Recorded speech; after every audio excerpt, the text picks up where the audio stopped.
بسم اللہ الرحمن الرحیم دوستو، آپ میرا چینل دیکھتے ہیں ڈاکٹر ابو عبداللہ۔ ہم بات کر رہے تھے کہ عیسائیوں اور مسلمانوں، یورپ اور اسلامی دنیا میں تقابل، گولڈن ایج میں اور آج کل کے زمانے میں فرق۔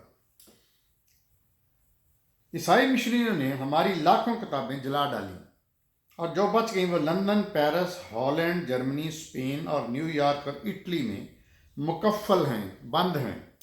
یورپ کئی سو سال اسلامی ممالک سے کتابیں نکال کر اپنی لائبریریاں بھرتا رہا۔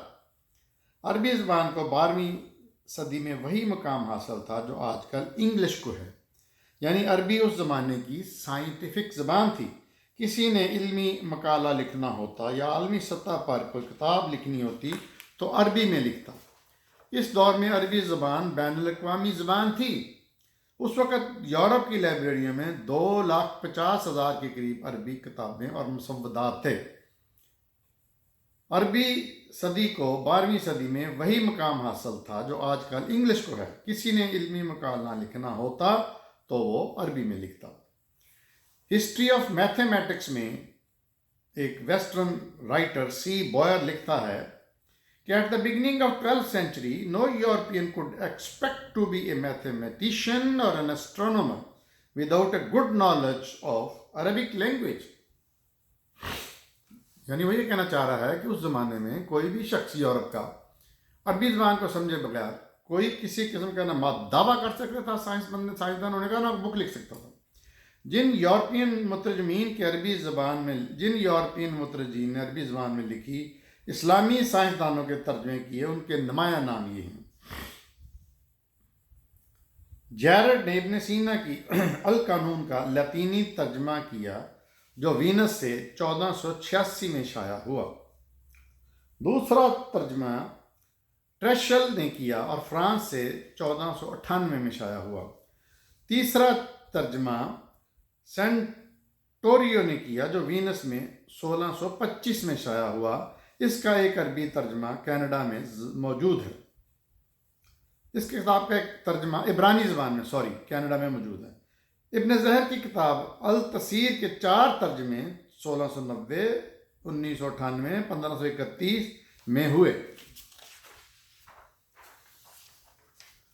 زکریا رازی کی کتاب الجدوی والحسبہ وینس سے 1915 میں شائع ہوئی۔ الزہری کی کتاب الجدی والحسبہ کا انگلش ترجمہ رچرڈ مائرڈ نے کیا اور لندن سے 1748 میں شائع ہوا۔ اس نے 1143 میں قرآن پاک کا پہلا لاطینی ترجمہ کیا، علاوہ دوسری کتابوں کے۔ جیرالڈ آف کریمنا 1114 سے 1187 تک نے 71 عربی کتابیں کا ترجمہ کیا۔ ایڈلرڈ آف بیتھ نے 1160 میں 16 کتابوں کا ترجمہ کیا۔ رابرٹ آف چیسٹر نے 1143 میں پہلی دفعہ قرآن پاک کا لیٹن زبان میں ترجمہ کیا۔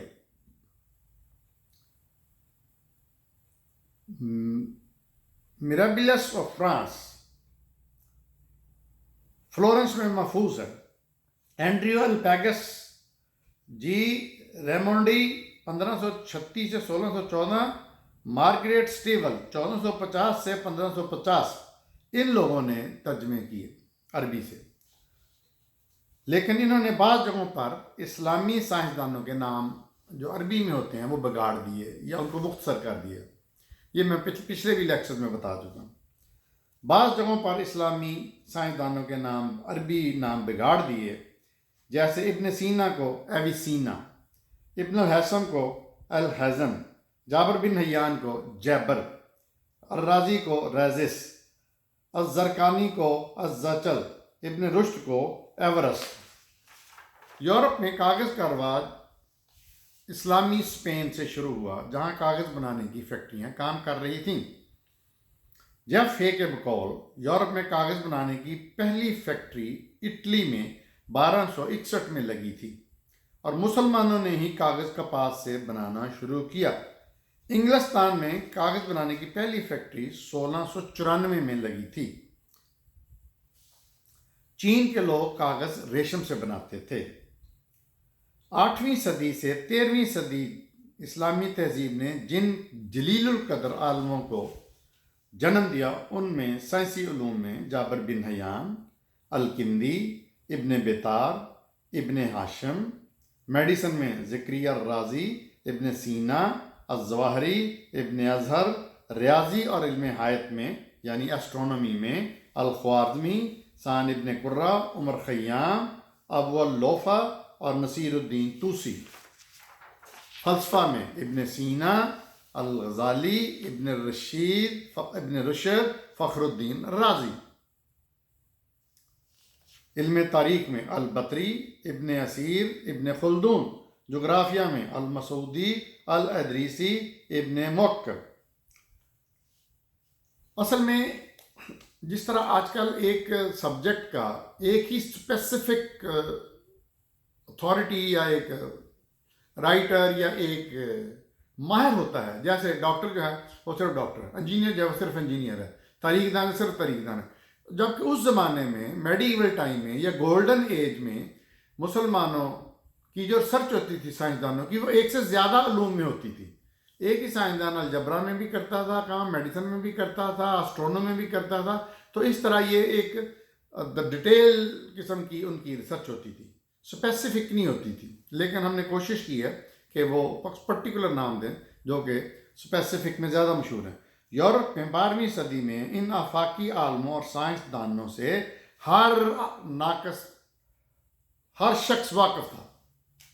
University of Vienna, university of Paris اور ماؤنٹ پلیئرز میں رازی، ابن سینا، الظاہری کی کتابیں میڈیسن کے نصاب میں شامل تھی، کورس میں۔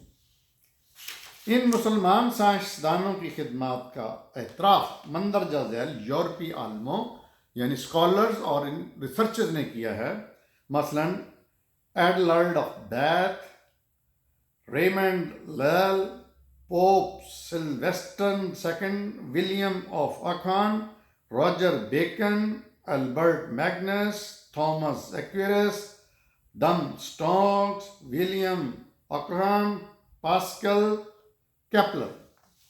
تو دوستو، آج کے 2 لیکچر میں ہم نے بتایا ہے کہ مسلمانوں کا پہلے حصے میں کہ مسلمانوں کی موجودہ صورتحال سائنسی علوم میں کیسی ہے آج کل۔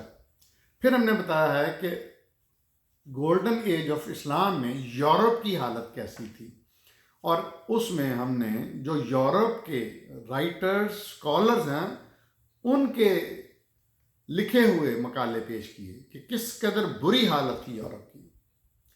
پھر ہم نے بتایا ہے کہ اسلام کے فوراً بعد مسلمانوں نے کس طرح سائنسی علوم میں محقق ریسرچر پیدا کیے، جن کے نام آج تک لوگ جانتے ہیں لیکن بھولتے جا رہے ہیں۔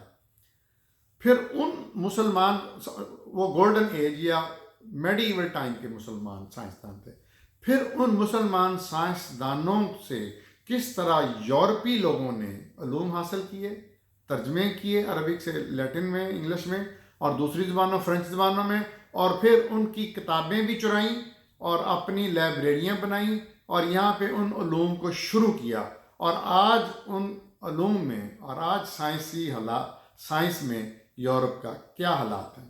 تو یہ ایک بڑی ہی ایک خوفناک قسم کی میں نے کھینچی ہے تصویر کہ عروج و زوال مسلمان نبی کریم صلی اللہ علیہ وسلم کے قرآن اترنے کے بعد کس طرح انہوں نے عروج حاصل کیا علوم میں، پھر اس کے بعد، اور اس وقت جو تھے یورپ کے حالات بہت بدتر تھے، پھر اس کے بعد انہی یورپین نے وہاں سے سارا علوم منتقل کیا، اور آج کل وہ دنیا کے تمام علوم پر حاوی ہیں، اور ہمارا کیا حال ہے وہ آپ اچھی طرح وہ جانتے ہیں، اور میں اس کو بیان بھی کر چکا ہوں۔ تو دیکھتے رہیے میرا چینل ڈاکٹر ابو عبداللہ۔